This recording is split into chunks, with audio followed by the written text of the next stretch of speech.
नमस्कार दोस्तों, स्वागत है आपके अपने चैनल ई स्टडी टीचिंग में। आज के इस वीडियो में आपको मैं पढ़ाऊंगा समस्या समाधान विधि, प्रॉब्लम सॉल्विंग मेथड क्या होता है। सबसे पहले इसके बारे में जानते हैं। दैनिक जीवन के प्रत्येक क्षेत्र में नई नई समस्या आती है जो हमें चुनौती देती है। इसी तरह शिक्षण के क्षेत्र में भी छात्रों के सम्मुख अनेक समस्याएं आती हैं। उनके समाधान के लिए छात्र अपने सृजनात्मक विचारों का शिक्षक की सहायता से प्रयोग करते हैं। अतः समस्या समाधान छात्रों की सृजनात्मकता को विकास करने के अवसर प्रदान करने के लिए एक महत्वपूर्ण विधि है। इस विधि में बच्चों की जो सृजनात्मकता है वो निकलती है। अब समस्या समाधान विधि का जो अर्थ है उसके बारे में देखते हैं। रॉस के अनुसार समस्या समाधान एक ऐसी शिक्षण युक्ति है जिसमें शिक्षक तथा छात्र किसी महत्वपूर्ण समस्या के स्पष्टीकरण अथवा समस्या के लिए सचेत, नियोजित तथा उद्देश्यपूर्ण ढंग से प्रयास करते हैं। अतः समस्या समाधान विधि में शिक्षक तथा छात्र मिलकर किसी समस्या को हल करने के लिए संयुक्त रूप से प्रयास करते हैं।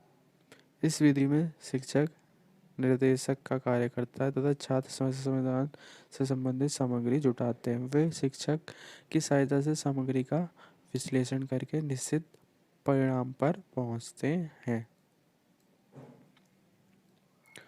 अब इसके जो सोपान है वो इम्पोर्टेंट है, याद रखना है। Step involve in problem solving method, समस्या का चयन तथा प्रस्तुतिकरण, selection and presentation of problem. शिक्षक को चाहिए कि वह ऐसी समस्या का चयन करे जो छात्रों की शैक्षिक आवश्यकताओं से संबंधित हो।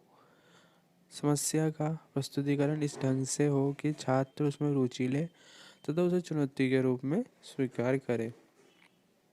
अब दूसरा सोपान है विभिन्न चरणों की व्याख्या, इंटरप्रिटेशन ऑफ डिफरेंट वेरिएबल। समस्या से संबंधित जो बहुत सारे चरण होते हैं उनकी विशेषतापूर्वक व्याख्या की जानी चाहिए।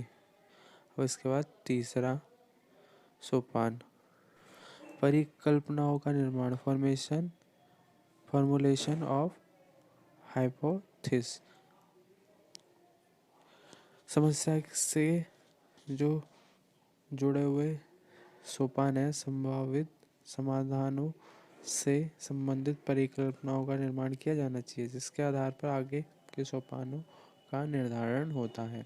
इसके बाद कलेक्शन ऑफ डाटा, प्रदर्शनों का संग्रह, अध्यापकों के सुझाव अनुसार समस्या समाधान हेतु आंकड़ों का संकलन किया जाना चाहिए, इकट्ठा किया जाना चाहिए। उसके बाद पांचवा सोपान है आंकड़ों का विश्लेषण, एनालिसिस ऑफ डाटा। प्राप्त आंकड़ों का परिकल्पनाओं के आधार पर विश्लेषण किया जाना चाहिए। उसके बाद छठा है परिणामों की व्याख्या, इंटरप्रिटेशन ऑफ रिजल्ट।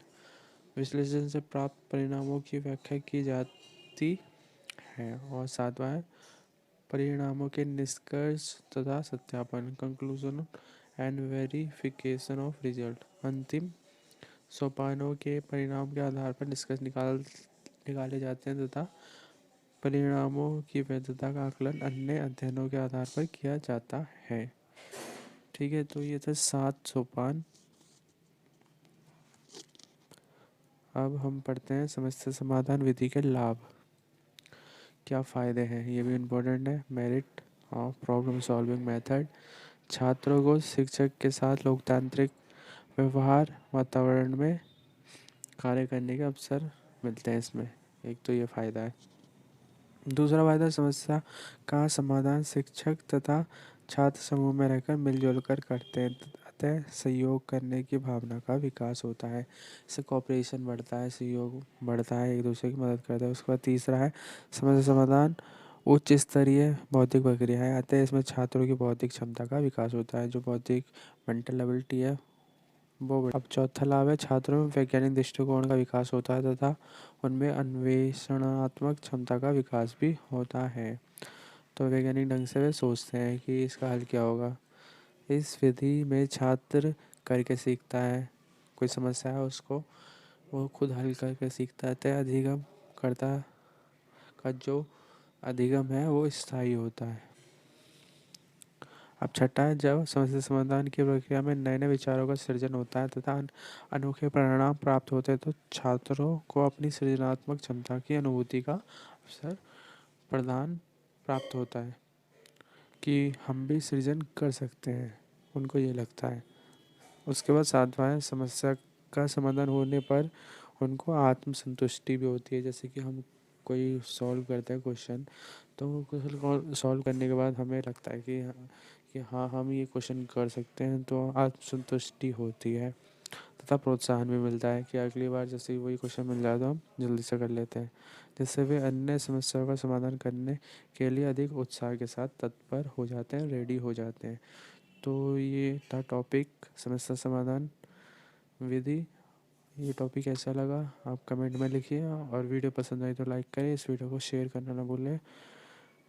धन्यवाद। जय हिंद, जय